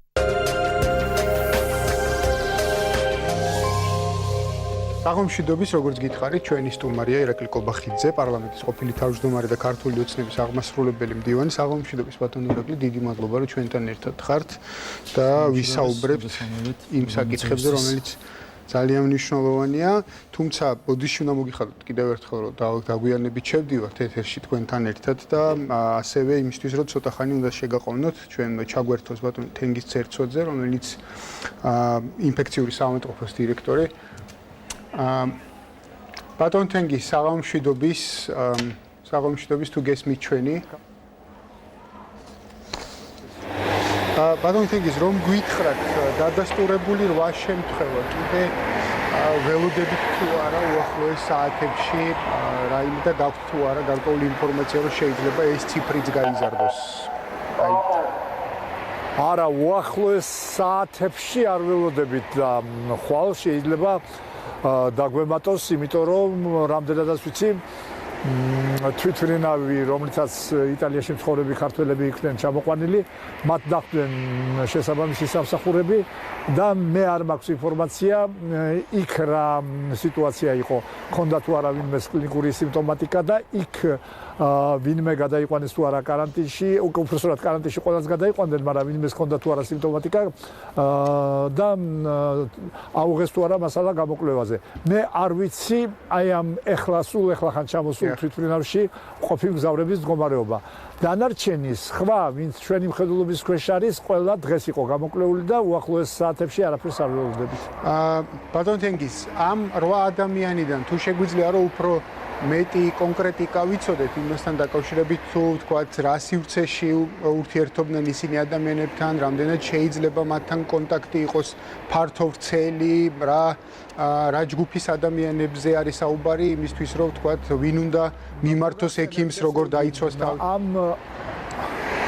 მოგახსენებთ ამ 8-დან ერთი უკვე წევს ჩვენს კლინიკაში ის დღეს შემოვიდა და მასალა იყო გაგზავნილი და ველოდებოდით პასუხს და დადასტურდა ეს პიროვნება არის ხელოსანი მუშაობდა რაღაც სამუშაოში ასრულა ერთ-ერთ პიროვნებასთან ვისაც უკვე ჰქონდა დადასტურებული შემთხვევა და როგორც თვითონ ამბობს ჰქონდა მასთან კონტაქტი და თვითონ მას ასე გონია რომ აი როცა მას სამუშაოში ფული გადაუხადეს აი ამ ბანკნოტებთან ერთად მოხდა ინფექციის გადაცემა ვერაფერს გეტყვით ეს ასე იყო თუ მოხდა თქვა წვეთოვანი გზით როცა ის ამ პიროვნებას ესაუბრებოდა არ ვიცით ერთი არის ესეთი პიროვნება მას ვინც შეასრულა გარკვეული სამუშაო ერთ-ერთ პირთან რამოდენიმე დღის წინ რომელსაც შემდეგში დაუდასტურდა ინფექცია და ეხლა ამასაც დაუდასტურდა 5 პიროვნება არის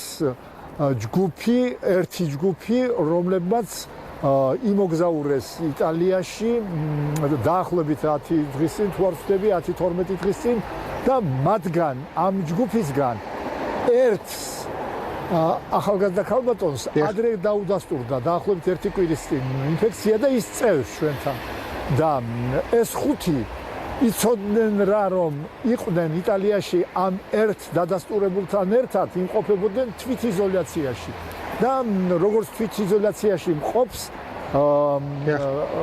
ჩაუტარდათ დღეს გამოკვლევა და დაუდასტურდათ დღეს ამ 5-საც და მე რამდენადაც ვიცი ისინი მოყავთ თუ უკვე მოიყვანეს მე არ ვარ ახლა საავადმყოფოში ხედავთ თქვენ ქუჩაში ვარ და ისინი მოყავთ ან უკვე მოიყვანეს ჩვენ საავადმყოფოში ეს არის ჯგუფი რომელმაც იმოგზაურა იტალიაში დაახლოებით 12 დღის წინ ბატონ თენგიზ შეიძლება თუ არა ჩაითვალოს არ ვიცი ვინ არის ჯერ როცა შევალ საავადმყოფოში მაშინ გავარ. გასაგებია. ბატონ თენგიზ, შეიძლება თუ არა ჩაითვალოს ეს შემთხვევა, როდესაც თქვენ ხელოსანი ახსენეთ, უკვე შიდა გადაცემად დაავადების.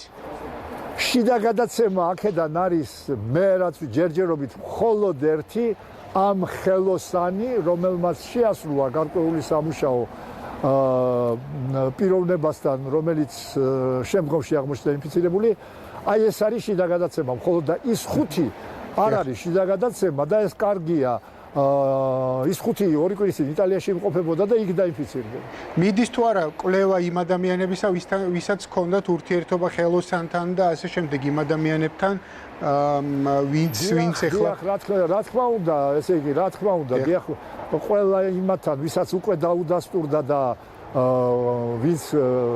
ვინც მათთან კონტაქტში იყო ყველა მათგანთან მუშაობენ ეპიდემიოლოგები დაავადებათა კონტროლის კი ბატონო და კიდევ ბოლოს ერთ კითხვას დაგისვამთ ჩვენი ტენდენციები ზრდის ტენდენციები ბოლო 1 კვირის განმავლობაში განსაკუთრებით რამდენად არის რამდენად ჯდება ვთქვათ ზოგად ტენდენციებთან ხომ არ ვასწრებთ რომ ზოგად ტენდენციებს ზრდის მაჩვენებლით ან როგორი გვაქვს ზოგადად მონაცემი როგორ შეგვიძლია შევაფასოთ ბოდიშიხტი გაიმეორეთ კითხვა გულისხმობ ინფიცირების დადასტურების ტენდენციებს, ზრდის ტენდენციებს ბოლო პერიოდში, ბოლო 1 კვირაში გამოვლენილ ტენდენციებს, რამდენად მზარდია, რამდენად ჯდება ის ზოგად ტენდენციებში, ხომ არ ვუსწრებთ ზოგად ტენდენციებს, სოფლიო ტენდენციებს გულისხმობ ამ შემთხვევაში, როგორია ჩვენი მონაცემი?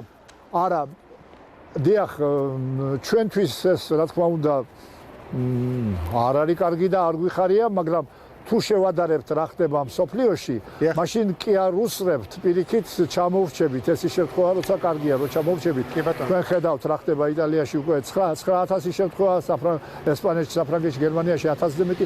ჩვენზე სულ ორჯერ დიდ შვეიცარიაში უკვე 300 შემთხვევა და ჩვენთან 23 შემთხვევა. ასე რომ მართალია ჩვენ გვინდოდა რომ ეს 23-იც არ ქონოდა, მაგრამ ჩვენ არ ცხოვრობთ იზოლირებულ გარემოში, სოფლიოს და ევროპის ნაწილი ვარ და ევროპაში ასე ხდება. არავის არ უსწრებთ პირიქით ჯერჯერობით ჯანდაცვის სოფლიო ორგანიზაცია თვლის რომ საქართველოში მდგომარეობა სხვა ქვეყნებთან შედარებით უკეთესია, თორემ უარესი არ არის. დიდი მადლობა ბატონ თენგის წარმატებებს გისურვებთ. მადლობა რომ ჩაგვერთეთ. დიახ, მადლობა. ბატონ ირაკლი. ცოტა რთული კი არის მართალია გადმოვერთოთ ახლა ამ ჩვენს რეალობაზე, ასე ვთქვათ, იმ კონკრეტულ ლოკალურ რეალობაზე, რომელიც პოლიტიკურ არენაზე გვაქვს დღევანდელ ქვეყანაში, დღევანდელ საქართველოში. რომ მითხრათ მოკლედ საბოლოო ჯამში, იმიტომ რომ მაინც არსებობს გარკვეული ინსინუაციები იმ შეთანხმებასთან დაკავშირებით, რაც იქნა მიღწეული. ვთქვათ, ერთი მხარე ამბობს რაღაც გარკვეულ დამატებით ასე ვთქვათ პოსტულატებს შეთანხმებისას, მეორე მხარე უარყოფს ამას ყველაფერს. საბოლოო ჯამში რა არის შეთანხმების საგანი და რა პირობებით? კიდევ ერთხელ მოგესალმებით. რაც შეეხება შეთანხმებას, ყველაფერი წერია ორ ფურცელზე. ერთი ფურცელი უკავშირდება საარჩევნო სისტემას და იქ დეტალურად და ზედმიწევნით არის საუბარი იმაზე, თუ როგორი საარჩევნო სისტემა უნდა ჩამოყალიბდეს და მემორანდუმს შევერთით ყველა ის პარტია, რომელიც მონაწილეობდით მოლაპარაკებებში და მეორე ფურცელი შეეხება სამართალდამცავი ორგანოების საქმიანობას და აქ არის მარტივ რამეზე საუბარი, რომ არავითარი პოლიტიკური გავლენა არ უნდა ხორციელებოდეს სამართალდამცავი ორგანოების მიმართ, რაც არის აბსოლუტურად სწორი თეზისი და ეს თეზისი შეესაბამება სამართლებრივი სახელმწიფოს პრინციპს. რა თქმა უნდა, პოლიტიკურ გავლენაში გულისხმობა ყველანაირი პოლიტიკური გავლენა სამართალი უნდა ახსრულდეს, სამართლის ახსრულება ნიშნავს კონკრეტულ შემთხვევაში გამართლებას, კონკრეტულ შემთხვევაში სანქციის დაწესებას, ყველაფერი უნდა წარიმართოს ისე, როგორც ითვალისწინებს საქართველოს კანონმდებლობა, ჩვენი კონსტიტუცია და როგორც ითვალისწინებს ამას სამართლებრივი სახელმწიფოს პრინციპი. ეს არის ბუნებრივია შეთანხმების საგანი და სხვა ვერაფერი ვერ ჩაიწერებოდა ამ შეთანხმებაში. ამ ჩანაწერის არსებობა არ არის აღიარება თქვენი მხრიდან, რომ გარკვეული პოლიტიკური ზემოქმედება ხდებოდა სამართლებრივ სივრცეზე.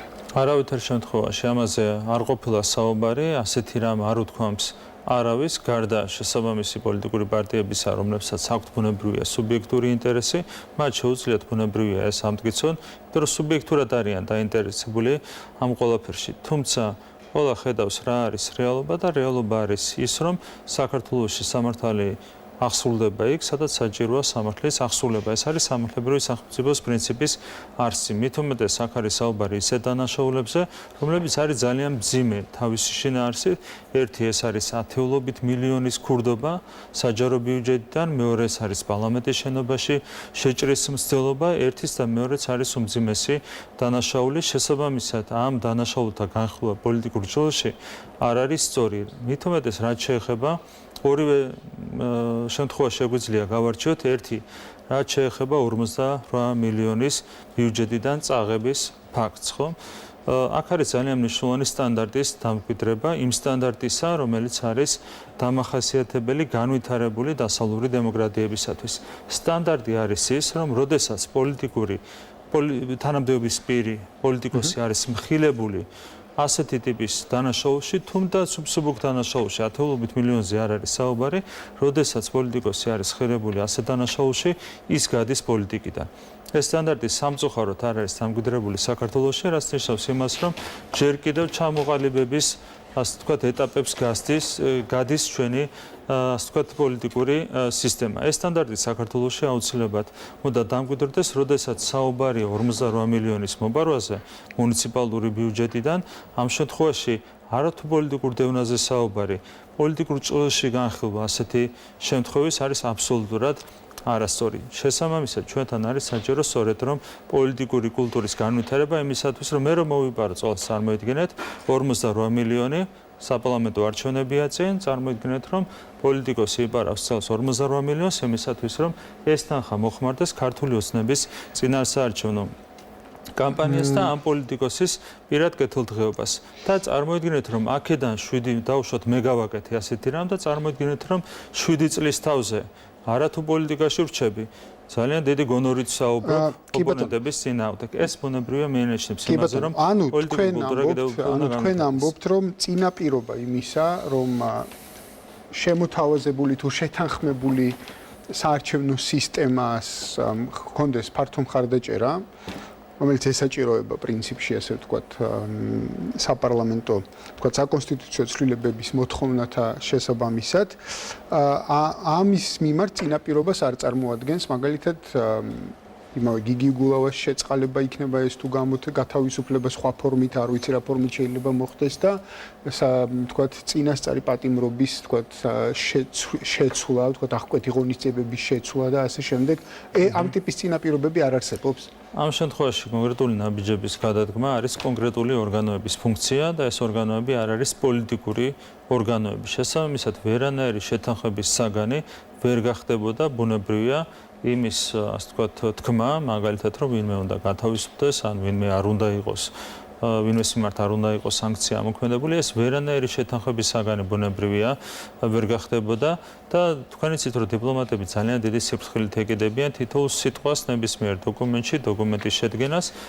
ბუნებრივია, თქვენ ხედავთ, რომ არის ორი სხვადასხვა შეთანხმება, ორ სხვადასხვა დოკუმენტში ასახული, ეს ერთი და თითოეული სიტყვა ორივე დოკუმენტში არის ძალიან მნიშვნელოვანი. ერთი დოკუმენტი ეხება, როგორც ვთქვი, საარჩევნო სისტემას და იქ ზედმიწევნით დეტალურად არის ასახული შეთანხმების თითოეული პუნქტი და მეორე შეთანხმება ეხება იმას, რომ პოლიტიკური გავლენა უნდა გამოირიცხოს და პოლიტიკური გავლენაში იგულისხმება ნებისმიერი პოლიტიკური გავლენა. მოდით ესეთ რამეს მოვფინოთ ნათელი, ასე ვთქვათ, თითქოს ეს პირობა არსებობდა ოპოზიციის მხრიდან, ხო? ამ ადამიანების გათავისუფლება, რომელიც ახლა ვახსენეთ. მე მესმის, რომ იმ ტექსტში ეს არ წერია. მაგრამ მეორეს მხრივ იმ შეთანხმების რეალიზებას, რაც საარჩევნო სისტემას ეხება, სჭირდება ხმების საკმაოდ დიდი რაოდენობა, ხო, ასე დავარქვათ. და საკმაოდ ის ითხოვს მოპოზიციის ჩართულობას. გადაწყვეტილების მიღებაში, საკონსტიტუციო ცვლილებების განხორციელებაში ოპოზიციის ჩართულობას. ანუ ეს პირობა არ არსებობს ამ წუთას და შეთანხმება ისეთია, რომ ეს პირობა შესრულდება თუ არ შესრულდება, ისინი დაუჭერენ მხარს 120-130. ეს მიღწეულია აი ამის გარკვევა მინდა. პირობა არის ის, რომ ნებისმიერი პოლიტიკური გავლენისგან იქნება თავისუფალი შესაბამისი პროცესები, რაც უკავშირდება გამოძიებას, ან მსგავსი ტიპის შემთხვევებს. ეს პირობა ჩვენი მხრიდან იქნება ზედმიწევნით დაცული. ამის თქმა შეგვიძლია კიდევ ერთხელ ძალიან მკაფიოდ შესაბამისად არავით არის საფუძველი ემისა, რომ შეთანხმების რომელიმე ნაწილი არ შესრულდეს, ბუნებრივი არ არსებობს. გასაგებია. კარგით, მოდით გადავიდეთ ესეთ ნაწილზე, თუ რას გულისხმობს მიღებული საარჩევნო სისტემა 120-ზე, რა პრინციპით ხდება ამის გადანაწილება ეს 30 მანდატის, როგორ მოხდება პირობითად იმის გათვალისწინება თუ რეგიონები როგორ დაიყოფა, როგორ მოხდება გათვალისწინება მცირე დასახლებული მთიანი რეგიონების მაჟორიტარული წარმომადგენლობისა და ასე შემდეგ. ანუ ეს უკვე არის ჩამოყალიბებული, იმიტომ რომ ხვალ უკვე უნდა მოხდეს, ხო, ამის ინიცირება უკვე ჩამოყალიბებულია თუ ჯერ კიდევ მიდის ამ ღამით მუშაობა ამ საკითხზე. ჩვენ გვექნება ხვალამდე კიდევ კონსულტაციები, ხვალ დღის პირველ ნახევარშიც ალბათ კონსულტაციები, მათ შორის ოპოზიციის წარმომადგენლებთან და ამის საფუძველზე ჩამოყალიბდება საზღვრები. ამის შემდეგაც ჩვენ გვაქვს დაახლოებით თვე-ნახევარი, ვიდრე გაიმართება პირველი კენჭისხრა პარლამენტში, რაღაცები მოგვიანებითაც შეიძლება დაზუსტდეს და დაიხვეწოს, თუმცა გვინდა რომ უკვე ინიცირებისათვის ვიყოთ ჩამოყალიბებული საარჩევნო ოლქების საზღვრებზე, რაც არ არის მაინც და მაინც რთული გამომდინარე იქიდან, რომ ჩვენ ვართ კაცრად შეზღუდული თანაბრობის პრინციპით. არის ევროსაბჭოს შესაბამისი რეკომენდაცია, რომელიც გვეუბნება, რომ როგორც წესი გადახრა საშუალო მაჩვენებლიდან არ უნდა აღემატებოდეს 15%. შესაბამისად იქ მაინც და მაინც დიდი მანევრირების საშუალება არ არის, მით უმეტეს 30 ოლქის პირობებში ჩვენ უნდა დავიცვათ ბუნებრივია გავყვეთ ობიექტურ კრიტერიუმებს, ეს არის რეგიონების საზღვრები, მუნიციპალიტეტების საზღვრები და სხვადასხვა ფაქტორი უნდა იყოს გათვალისწინებული ობიექტური ფაქტორი. შესაბამისად რჩება მინიმალური მანევრირების საშუალება, აქედან გამომდინარე არ ვფიქრობ, რომ რაიმე პრობლემებთან შეიძლება იყოს დაკავშირებული ოლქების საზღვრების ჩამოყალიბება. ანუ ვფიქრობთ, რომ შეთანხმებას უკვე ხვალისთვის მივახცევთ ოლქებთან დაკავშირებით, ეს არის მეცელად ტექნიკური და არა არსებით საკითხი. იცით რა მითხარით, 40%-იანი ჩამკეტი, ეგრეთ წოდებული 40%-იანი ჩამკეტი. რა შემთხვევაში მოქმედებს და როგორ მოქმედებს? ის თქვათ 39 მთელი რაღაცა პროცენტი მიიღო პარტიამ და მას ხავს 28 მაჟორიტარი, 29 მაჟორიტარი. რა ხდება ამ შემთხვევაში? მას პროპორციული სიიდან აკლდება ის რაოდენობა, თქვათ პირობითად, ან რამდენი აკლდება იმისთვის, რომ ვერ დააკომპლექტოს უმრავლესობა, თუ როგორ ხდება? ანუ როგორ მუშაობს ჩამკეტი? ანუ მარტივი მაგალითი რომ მოვიყვანოთ, ციფრების მაგალითზე რო თქვათ ეს ყველაფერი, თუ 40%-ს იღებს პოლიტიკური პარტია, ამ შემთხვევაში ამ პროცენტს შეიძლება დაემატოს მისი მეოთხედი, 40%-ის მეოთხედი 10%, ჯამში ეს არის 50%, ანუ 40%-ის შემთხვევაში პარტია ვერ მიიღებს მანდატების 50%-ზე მეტს, რაც არის 75 მანდატი. ეს პრინციპი პროგრესირებს ან რეგრესირებს იმის მიხედვით, თუ რამდენი პროცენტი აიღო პოლიტიკურმა პარტიამ, მაგალითად 44%-ის შემთხვევაში 11% შეიძლება გაიზარდოს მაქსიმუმ მისი შედეგი. ანუ არის ერთგვარი პროგრესირებადი ან რეგრესირებადი ზღვარი დაწესებული, რომელიც გამორიცხავს იმას, რომ 40%-ით პარტია მიიღოს 75 მანდატზე მეტი. მინიმალური მაჩვენებელი, რაც არის საჭირო იმისათვის, რომ პარტიამ ერთპარტიულად ჩამოაყალიბოს მთავრობა, ეს არის დაახლოებით 40.5%.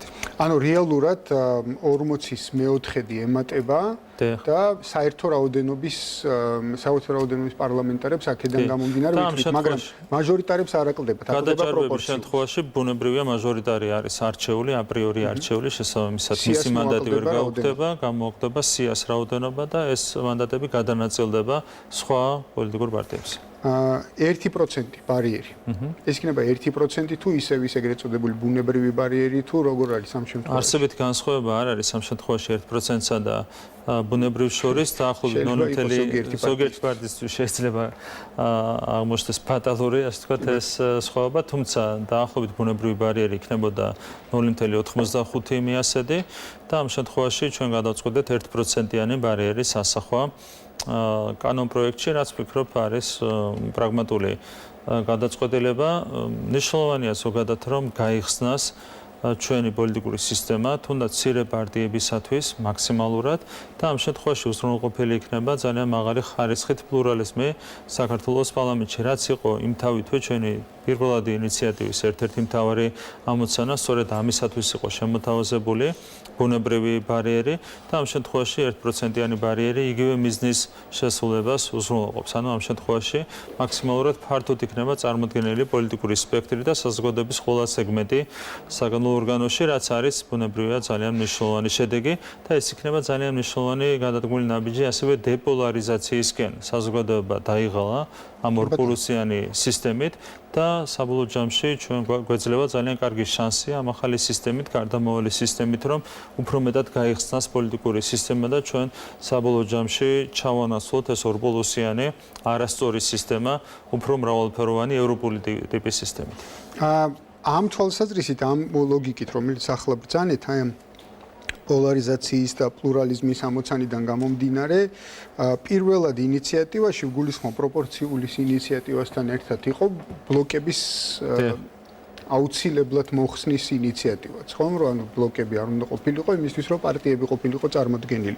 ამ შემთხვევაში ეს პრინციპი არ არის ასე ვთქვათ ტავტოლოგიისთვის უკაცრავად, მაგრამ პრინციპული არ არის. ამ კონკრეტულ ინიციატივაში ბლოკების საკითხი არის დატოვებული ღიად და ის ან იქნება, ან არ იქნება.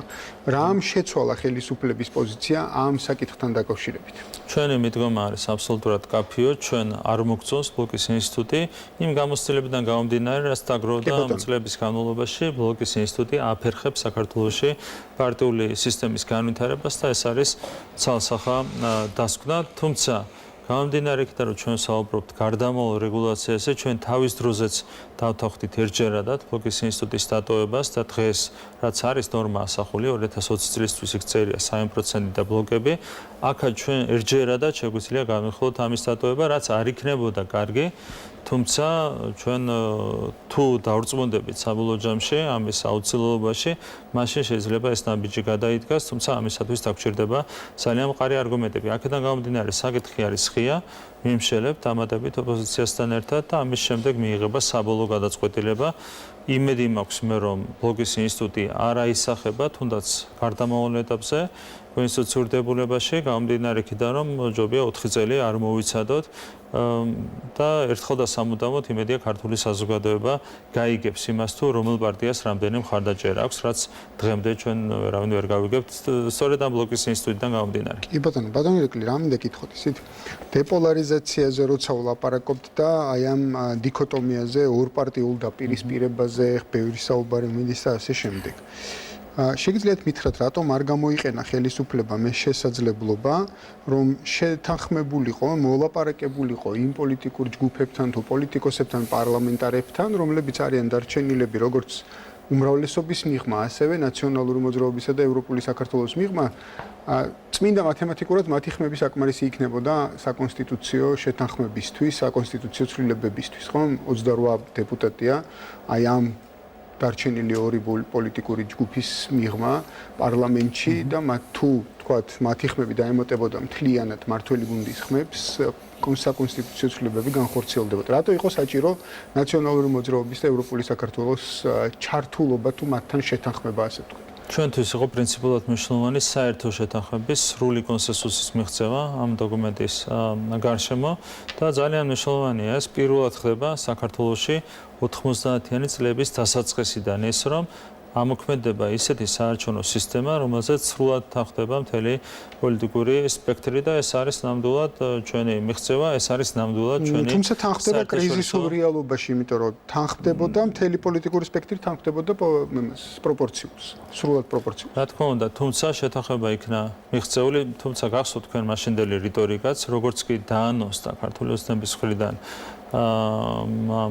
პროპორციული სისტემის ინიციატივის თაობაზე, თავის ბუნებრივი ბარიერით, თავიდანვე წამოვიდა ღიმილის მონგრელია დღეს უკვე ეს ყველაფერი, თუმცა წამოვიდა კრიტიკა ოპოზიციის წარმომადგენლების მხრიდან, მიხეილ სააკაშვილი იყო პირველი, ვინც კრიტიკულად გამოეხმაურა ამ ინიციატივას და მოუწოდა ოპოზიციას, რომ მაინც და მაინც დიდი სიხარულით არ შეხვედროდნენ ამას, გამომდინარე იქიდან, რომ მაგალითად ბუნებრივ ბარიერში იყო გარკვეული ტრიუკები ჩადებული. დღეს არის ბუნებრივი ღიმილის მონგრელი, თუმცა თავის დროზე ასეთი განცხადებები კეთდებოდა თქვენ კარგად გახსოვთ. დღეს მიღწეულია შეთანხმება ამ სისტემასთან დაკავშირებით, რომელიც არის პრინციპულად დაახლოებული პროპორციულ საარჩევნო სისტემასთან, მათემატიკურად რო აიღოთ, მაგალითად პროპორციული საარჩევნო სისტემა 5%-იანი ბარიერით გამარჯვებული პარტიისთვის წარმოშობს ზუსტად იგივე შედეგს, რასაც წარმოშობს ეს ახალი სისტემა. დამატებით ის სიკეთე ახლავს თან ამ ჩვენს მოდელს, რომელიც ჩვენ შევთავაზეთ პოლიტიკურ სპექტრს, რომ ეს გზას უხსნის ასევე მცირე პოლიტიკურ პარტიებს საპარლამენტო წარმომადგენლობისკენ. ანუ აქვს ძალიან ბევრი დადებითი მხარე, თავისი არსით გამარჯვებული პარტიისთვის მას მოაქვს იგივე შედეგი, რაც პროპორციულს და დამატებით შემოდის ძალიან მრავალფეროვანი პოლიტიკური სპექტრი პარლამენტში.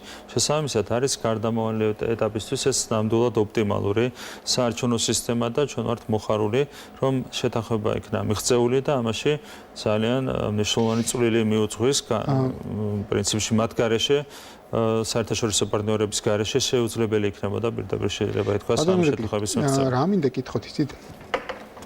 პროპორციული ინიციატივის ჩავარდნის შემდეგ იყო განმარტებული, რომ არსებობდა გარკვეული რისკები, ამ რისკებმა გამოიწვია გარკვეული პარლამენტარების აზრის შეცვლა და თქვათ გადახრა ან თავშეკავება, ასე ვთქვათ, ინიციატივის ხარდაჭერისკენ, იმის რისკები, რომ მაგალითად გაჭირდებოდა იგივე, ვთქვათ, უმრავლესობის დაკომპლექტება და ასე შემდეგ და ასე შემდეგ. ერთი ნაწილი არის ჩემი კითხვისა ის, რომ 30 მანდატი იყო პრობლემური, ანუ ის 30 მაჟორიტარული მანდატი არის გადამწყვეტი ამ შემთხვევაში, რომელიც იქნა შენარჩუნებული? შეიძლება ითქვას, რომ პრინციპული სხვაობა პირვანდელ ვარიანტსა და ახალ ვარიანტს შორის ნამდვილად არის. ერთ-ერთი მთავარი არგუმენტი ოპონენტებისა გუნდის შიგნით მდგომარეობდა იმაში, რომ ნულოვანი ბარიერის პროპორციული სისტემის პირობებში გაჭირდებოდა შესაძლებელია, ასე ვთქვათ, გართულებულიყო სტაბილური უმრავლესობის და სტაბილური მთავრობის ფორმირება. ამ შემთხვევაში ამ სისტემის პირობებში ამის შესაძლებლობა არის ბევრად უფრო დიდი. გამომდინარე იქიდან, რომ ასე ვთქვათ, სათანადოდ ნაწილდება მანდატები პოლიტიკურ პარტიებს შორის. ძალიან ბევრი პლუსი აქვს ახალ სისტემას. ერთი არის ეს, რომ უფრო მეტად უზრუნველყოფს სტაბილური უმრავლესობის და მთავრობის ფორმირებას, რაც იყო ჩვენი შიდა ოპონენტების ერთ-ერთი მთავარი, ასე ვთქვათ, არგუმენტი. ასევე ამავდროულად, ანუ ერთი რომ სტაბილური უმრავლესობის ჩამოყალიბების შანსი ამავდროულად გამოირიცხება ყოველგვარი ჭარბი უმრავლესობის ჩამოყალიბების შესაძლებლობა პარლამენტში, რაც ცუდად აგვამახსოვრდა ჩვენ განსაკუთრებით 2004-2012 წლების პერიოდიდან და დამატებით იქნება მრავალფეროვანი სპექტრი ჩამოყალიბებული პარლამენტში. ანუ არის და პლუს მაჟორიტარიზმის პრინციპი არის შენარჩუნებული ამ ეტაპზე შემდეგი 4 წლისათვის, რაც იყო ასევე ერთ-ერთი პრინციპული მოთხოვნა ჩვენი შიდა ოპონენტების მხრიდან. ეს მოდელი არის დაბალანსებული, ჩვენ თავიდანვე ვამბობდით, ეს იყო ჩვენი განცხადების შინაარსი, ჩვენ გვინდოდა ისეთი მოდელის ჩამოყალიბება, რომელიც თანაბრად იქნებოდა მისაღები, როგორც ოპოზიციური სპექტრისთვის, მცირე საშუალო პარტიებისთვის, ასევე ჩვენი საპარლამენტო უმრავლესობის წევრებისათვის და ჩვენ საბოლოო ჯამში მოახერხეთ ზუსტად ასეთი მაქსიმალურად დაბალანსებული მოდელის ჩამოყალიბება, რომელიც ყველას ინტერესს ასახავს. იცით რა არის? ნახეთ, არ ფიქრობთ, რომ იმ მოდელის გატანისას პირობით თუ აი ამ შემთხვევაში ვერ დააგროვეთ 40%, ასე ვთქვათ და ამოქმედა ის ბერკეტი, რომელიც ჩადებულია ამ სისტემაში, ხო? იმ რეალობიდან გამომდინარე, რომელიც ჩამოყალიბდა ჩავარდნილი ინიციატივის შემდეგ. არ ფიქრობთ, რომ უფრო გაგიჭირდებათ კოალიციის ჩამოყალიბება ვინმესთან, ანუ ნდობის მოპოვება და საუბარი, ვიდრე ვთქვათ იმ შემთხვევაში, როცა ვთქვათ, მაშინ დაგჭირდებოდათ კოალიციის ჩამოყალიბება და ვინმესთან მოლაპარაკების წარმოება. კოალიციის ფორმირება თანაბრად რთული იქნებოდა იმ გარემოშიც და ამ თუმცა გარემოშიც შესრულებული პირობა, ვთქვათ, არ მგონია რომ არსებითი გავლენა მოეხდინა ამ ასე ვთქვათ გავლენა მოეხდინა ამ გარემოებას საბოლოო ჯამში კოალიციის ფორმირების პროცესზე სირთულის თვალსაზრისით ყოველ შემთხვევაში რომ წარმოვიდგინოთ თეორიულად რომ ქართულოსნება შეიძლება არ არის პრობლემა მე ვფიქრობ რომ არანაირად ამ კუთხით არ შეცვლა ვითარება თუ ჩვენ საუბრობთ კოალიციის ფორმირების შანსებზე თუმცა კოალიციის ფორმირება ერთ ვითარებაშიც და მეორე ვითარებაშიც იქნებოდა და იქნება საკმაოდ რთული თლიანი ასე ვთქვათ კონტექსტის გათვალისწინებით რაც გვაქვს ჩვენ პოლიტიკურ სისტემასთან მიმართებით ჩვენ ვართ დარწმუნებული რომ მომდევნო 4 წლის განმავლობაში ჩვენ შევძლებთ ერთპარტიული მთავრობის ფორმირებას ამის ყველანაირი წინაპირობა არსებობს ჩვენ შეგვიძლია საზოგადოების მყარი მხარდაჭერის მოპოვება რაც იქნება იმის საფუძველი რომ ჩვენ მყარი და სტაბილური მთავრობა ჩამოვაყალიბოთ და უმრავლესობა ჩამოვაყალიბოთ მომდევნო 4 წლის დღევანდელი გადმოსახედიდან აი აქედან როდესაც უკვე ხელისუფლება მივიდა იმ შეთანხმებამდე თუ არ ვიცი მივიდა მოუწია არ მინდა შეფაზებითი იყოს ჩემი ვთქვათ კითხვა, მაგრამ მივიდა იმ მოცემულობამდე, იმ შეთავაზებამდე თუ შეთანხმებამდე, რომელიც გვაქვს. დღევანდელი გადმოსახედიდან და შეფასებიდან, თქვენი შეფასებიდან. ეს პრობლემურია? იმიტომ რომ ის რო ყოფილიყო ეს ვთქვათ ეს იმიჯის პრობლემა, საგარეო ვთქვათ განცხადებები, ეს ყველაფერი ხო იქნებოდა თავიდან აცილებული და არც ისე დიდ პრობლემასთან შეიძლება არ ქონოდა საქმე, როგორც ეს წარმოედგინა თუნდაც შიდა ოპონენტებს. ჩვენ თავარია დღევანდელი მოცემულობა შევაფასოთ, რა თქმა უნდა, წარსული შეფასებაც არის ზოგადად მნიშვნელოვანი, თუმცა თავარია მაინც დღევანდელი მოცემულობა და დღევანდელი მოცემულობა არის ისეთი, რომ ჩვენ საბოლოო ჯამში საერთო შეთანხმების საფუძველზე, საერთო კონსენსუსის საფუძველზე ჩამოვაყალიბეთ ის საარჩევნო სისტემა, რომელთა ჩატარდება 2020 წლის საპარლამენტო არჩევნები, რაც ქმნის ძალიან კარგ საფუძველს და ღირს ნიადაგს იმისათვის, რომ მოხდეს პოლიტიკური პროცესების დეესკალაცია, დეპოლარიზაცია და საბოლოო ჯამში ეს ქმნის კარგ საფუძველს იმისათვის, რომ განვითარდეს საქართველოში პარტიული სისტემა. ერთ-ერთი თქვენ კოალიციაზე როცა საუბრობდით, ერთ-ერთი მთავარი პრობლემა ჩვენ პოლიტიკურ სისტემაში რა არის, რომ ჯერ კიდევ არ არის მკაცრი გაგებით პარტიული სისტემა ჩამოყალიბებული ჩვენს ქვეყანაში. ეს ახალი სისტემა, გარდამავალი სისტემა, ქმნის სწორედ იმის საფუძველს, რომ დაიწყოს და სწრაფიტებით შემდეგ გაგრძელდეს საქართველოში პარტიული სისტემის ფორმირების პროცესი და ეს იქნება საბოლოო ჯამში იმის წინაპირობა, რომ მომავალში აღარ უნდა გართულდეს კოალიციების ჩამოყალიბება სხვადასხვა პოლიტიკური პარტიის მიერ. ანუ ტენდენცია არის კარგი, გზა არის სწორი და ამ შეთანხმებამ შექმნა ამის ძალიან კარგი საფუძველი. ამან სტაბილურია ეს შეთანხმება. ანუ რას ველოდებით? ან ჩემზე ცუდი გამოცდილება გვაქვს, ასე ვთქვათ, ჩავარდა ერთხელ ჩვენთან ინიციატივა და ახლა რაღაცნაირად გვინდა რომ მყარად აღარ ვენდობით, ასე ვთქვათ, იმას რომ შეიძლება რაღაცა სტაბილური იყოს. ამ შემთხვევაში არის ძალიან მყარი მხარდაჭერა პოლიტიკური გონდის მხრიდან, სრული მხარდაჭერა გამომდინარე იქიდან, რომ ყველა ინტერესი არის დაცული. საპარლამენტო უმრავლესობაზე თუ საუბრობთ, იმ 40 დეპუტატის მოთხოვნა, რომელმაც ხარი არ დაუჭირა თავის დროს ეკონომპროექტს, იყო ორი რამ. ერთი, სტაბილური უმრავლესობის ჩამოყალიბების შესაძლებლობის შექმნა, ეს ერთი და მეორე მაჟორიტარიზმის პრინციპის შენარჩუნება, ერთი და მეორე პრინციპი, ორივე არის ასახული ამ კანონპროექტში, შესაბამისად ქართული ოცნების დეპუტაციის მხრიდან ამ დოკუმენტს ექნება სრული მხარდაჭერა და ბუნებრივია იგივე მოლოდინი არსებობს ოპოზიციის მხრიდან, რომელიც შეუერთდა შეთანხმებას საარჩევნო სისტემასთან დაკავშირებით. შიდა კამათი სისტემასთან დაკავშირებით დასრულებულად შეიძლება ჩაითვალოს, იმიტომ რომ იყო საუბარი იმაზე, რომ დღეს ქვეყანა იმ ვითარებაში არის, შემდეგ უკვე როდესაც ვერ განხორციელდა ეს საკითხი, ვერ განხორციელდა ცვლილებები გასულ წელს, რომ უმჯობესი იქნებოდა ქვეყნისთვის თუ დარჩებოდა ისევ მაჟორიტარულ სისტემას, თუ შერეულ სისტემაზე და მათ შორის 2024 წლიდანაც კი თუ დაუბრუნდებოდა აი ამ შერეულ სისტემას. ეს საკითხი ამოიწურა პარტიის შიგნით. მე ვფიქრობ, რომ საკითხი არის საბოლოოდ შეჯერებული. ჩვენ გვაქვს შესაბამისად მოცემულობა, როდესაც გუნდი მხარს დაუჭერს 2020 წლისთვის 120-ზე მოდელს და ამის შემდეგ უკვე გარანტირებული იქნება სრულად პროპორციულ საარჩევნო სისტემაზე გადასვლა თავისი 5%-იანი ბარიერით. ვერც ერთი პარტია, ამ შემთხვევაში ქართული ოცნება, გამარჯვებული პარტია, ვერ შეძლებს ისეთი უმრავლესობის ჩამოყალიბებას, რომელიც შეცვლის კონსტიტუციას.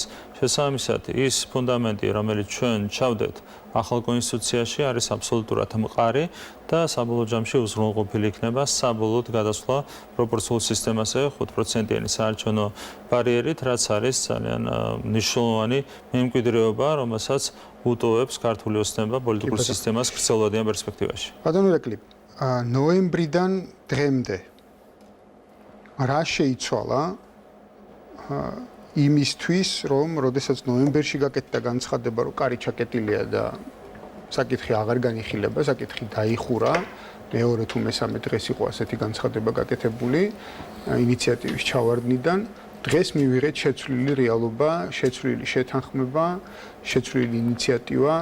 რა მოხდა ამ დროის განმავლობაში, ამ 3 თვის, თუ არ ვცდები 3 თვეა გასული, 3 თვე ნახევარი, იმისთვის, რომ მსგავსი ინიციატივა და მსგავსი საკითხი აქტუალური გახდა, ძალიან მალე გახდა სხვათა შორის აქტუალური და საბოლოო ჯამში მართლაც აი ესეთი, ვთქვათ, ასე ვთქვათ, უკან დახევა მოუწია მართლ გუნდს იმ პირველი პოზიციიდან, რომ საკითხი დახურულია.